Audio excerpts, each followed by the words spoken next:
लोगोफोर welcome back to माय channel आं मोनसे ड्रेसा डाबल जाबाय लोगोफोर आं आरो ससे माने ब्लग बानायनो गोसो जानानै खालामबावनाय जाबाय सेम ड्रेस जाबाय लोगोफोर एक्चुअली आं दा आंनि पार्लाराव दङ ओमफ्राय आंनि पार्लारावहाय लाकिलि दिनै सासे सिस्टार फैदों स' आं बिराद एक्साइटेड बे सिस्टारखौ देखायनो थाखाय स' बेनिखायनो आं बे ब्लगखौ बानायनाय जाबाय नोंथांमोनाथ' बहुतानो सिनायखायो बे एक्ट्रेसखौ माने बे माने बर'नि एक्ट्रेसनि गेजेराव माने आंनि नोजोराव फिट एन्ड फाइन आरोखि ना गासैबो मोजां गासैबो एक्ट्रेसफ्रानो मोजां रावखौबो बखियाखै किन्तु माने बे एक्ट्रेसा माने फिगारा फिट एन्ड फाइन आरोखि स' नोंथांमोननो आं बेखौ एसे देखायनो एक्साइटेड जानानै देखायनाय जाबाय वेलकाम फ्रेन्ड्स आं फैमारबाय अब्ला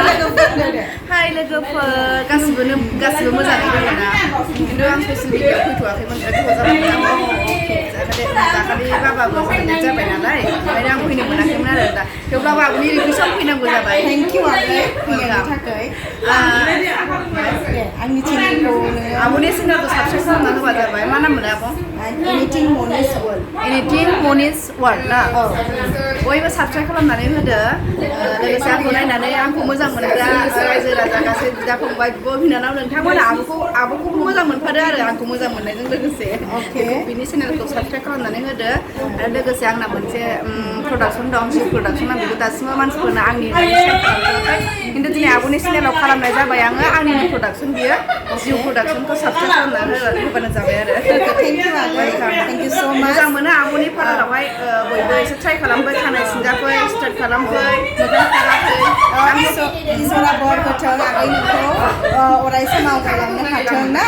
जोंथ' थांनानै थानायाव मावनानै जाखानांगौखाना आगै स' keep it up I am so proud to meet you आं बे बिनानावखौ लोगो मोनदों आं बिराद प्राउड फिल खालामदों थेंक इउ आगै ओरैहाय माखासे दंबावो नै फुरा लोगो आब'आबो बिराद गोबां उनाव दिनै आंनि पार्लाराव फैदों हेल' ओमफ्राय नैबे दुमफाव ओमफ्राय बेखौलाय सिनायखायो बयबो आंनि अन सिस्टार आब' देबसिन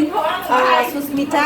स' खुलुमहरदो आब' आंनि चेनेलाव थेंक इउ थाखुमायो स' लोगोफोर आंनि भिडिअआ बारा गोलाव नङा एसेनोसै आं बेखौनो देखायनो एक्साइटेड जानानै देखायदों आरो आंनि पार्लाराव फैनायखाय स' बाय लोगोफोर बाय बाय